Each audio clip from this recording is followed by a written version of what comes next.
Assalamualaikum warahmatullahi wabarakatuh.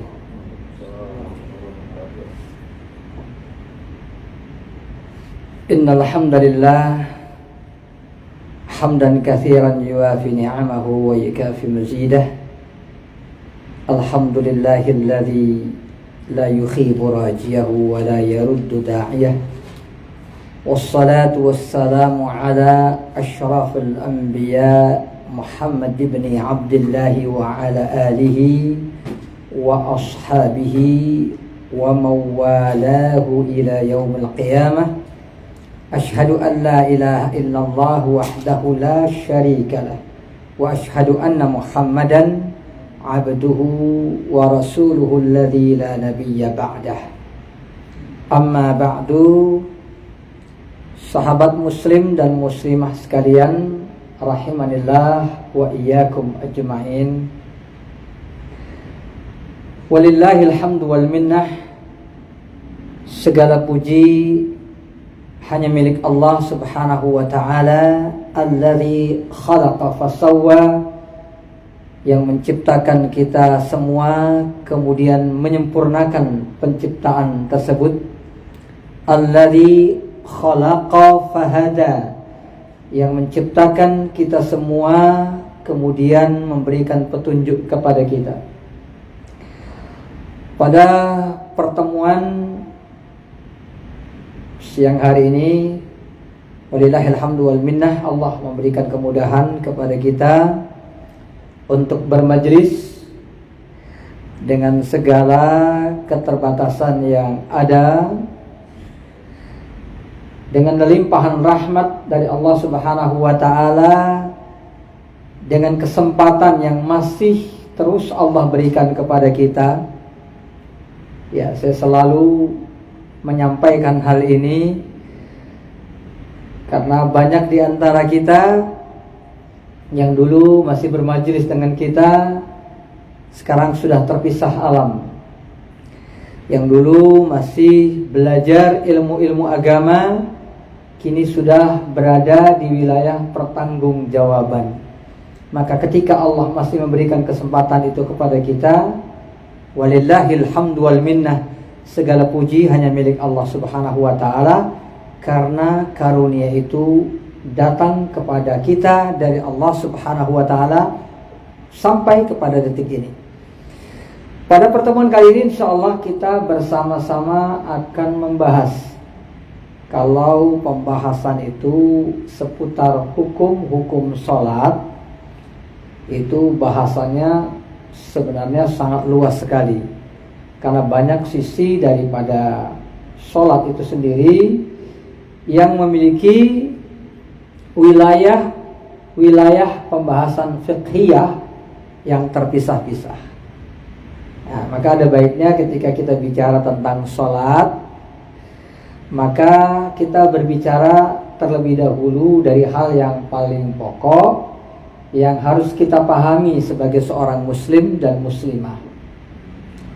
Ya, nah, sebelum kita masuk kepada wilayah apa yang paling wajib kita ketahui tentang sholat, kita mengingatkan diri kita sendiri. Innas salata kanat 'alal mu'minina kitaban mawquta. Allah telah menetapkan sholat itu sebagai kewajiban dengan waktu-waktu tertentu buat kita semua. Masuk dalam salah satu arkanul islamil khamsah, rukun Islam yang 5, di mana awwalu ma yuhasabu alaihi al-'abd yaumal qiyamati shalah. Yang pertama kali akan dihisab dari seorang hamba di hari kiamat nanti adalah salat. Kalau salatnya baik, maka akan baik seluruh amal perbuatannya. Kalau salatnya jelek, akan jelek seluruh amal perbuatannya. Kita semua juga tahu bahwa salat itu adalah imaduddin, tiang daripada agama. Dan bahkan para sahabat ridwanullah alaihim ajma'in menandaskan, ya, ma'alimna amalan, kami belum pernah melihat ada satu amalan, ya, ma'alimna amalan tarkuhu kufrun, ketika seseorang tidak melaksanakannya, yang dimaksud di sini adalah sholat wajib, ya. Tarkuhu kufrun, apabila orang tidak melaksanakannya maka dia kafir. Illa shalah, kecuali sholat. Artinya tidak ada amal perbuatan di dalam Islam termasuk al-arkanul khamsah, rukun Islam yang khamsah. Ya, tentunya setelah syahadat, ya. Karena syahadat itu sebagai awalul Islam. Tidak ada seorang pun di antara kita yang apabila tidak melakukannya, syahadat itu kan hanya wajib ketika kita pertama kali masuk Islam, ya.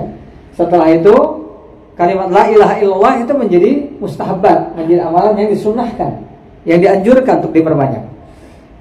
Nah, di dalam Islam itu tidak ada amalan yang kalau kita tinggalkan orang kafir kecuali sholat.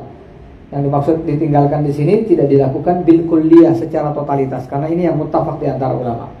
Tapi intinya tidak ada amalan yang lebih mulia dari sholat, lebih wajib dari sholat di antara al-arkanul Islam, rukun-rukun Islam yang lain setelah kalimat syahadat la ilaha illallah Muhammadur Rasulullah. Oleh sebab itu ketika kita berbicara tentang hukum di dalam Islam, yang paling wajib kita pelajari adalah hukum-hukum sholat. Ya, yang paling wajib kita pelajari adalah hukum-hukum sholat. Kita wajib belajar tentang haji, iya, tapi tidak setiap kita berkesempatan melaksanakan haji, bahkan umrah. Kita belajar tentang zakat, iya, tapi tidak setiap di antara kita mengeluarkan zakat, bahkan sebagian kita berhak menerima zakat. Kita wajib belajar puasa, iya, tidak setiap kita kena kewajiban puasa. Ya, satu. Yang kedua, puasa dilaksanakan setahun sekali, kecuali puasa sunnah. Adapun sholat wajib dilakukan sehari-hari, bukan hanya sekali, bahkan 5 kali. Jika kalau kita berbicara tentang hukum apa yang paling wajib kita pelajari, tentunya hukum sholat. Nah, sahabat muslim dan muslimah yang dimuliakan oleh Allah Subhanahu wa taala, ketika kita berbicara tentang hukum, bukan hanya sholat, tapi hukum setiap amalan, yang paling wajib kita pelajari itu dua halnya, yaitu al-arkanu wasyurut, rukun dan syaratnya. Kita ulangi lagi, ya. Ketika kita berbicara tentang amalan apapun, ibadah apapun, bukan hanya sholat, yang pertama kali wajib kita ketahui, yang pertama kali wajib kita pelajari adalah rukun dan syaratnya. Ya, karena rukun dan syarat menentukan sah atau tidak sahnya satu amalan. Sehingga amalan apapun yang harus kita pelajari adalah rukun dan syaratnya. Sebelum kita bicara tentang sunnah dalam ibadah, yang wajib dalam ibadah, gitu ya. Bagaimana menyempurnakan ibadah, kalau sholat bagaimana menjadikan sholat itu khusyuk. Sebelum kita bicara panjang lebar tentang apapun, bahkan sebelum kita berbicara tentang pembagian sholat nih, ada yang wajib, ya, ada yang rukun, ada yang wajib. Oh, beda antara rukun dan wajib? Ya, beda, ya. Rukun yang rukun itu hanya sholat 5 waktu. Selain itu paling tinggi derajatnya hanya wajib. Ya, antaranya sholat Idul Fitri dan Idul Adha menurut jumhurul ulama. Nah, mana yang wajib, mana yang rukun, dan kemudian mana yang sunnah. Sebelum kita bicara tentang itu, yang kita bicarakan adalah dua hal, apa? Rukun dan syarat. Nah, jadi sebelum itu kita akan pelajari dulu apa arti rukun dan apa arti syarat. Kan banyak di antara kita sering dengar rukun dan syarat sholat, gitu ya. Tapi definisinya itu apa? Ya.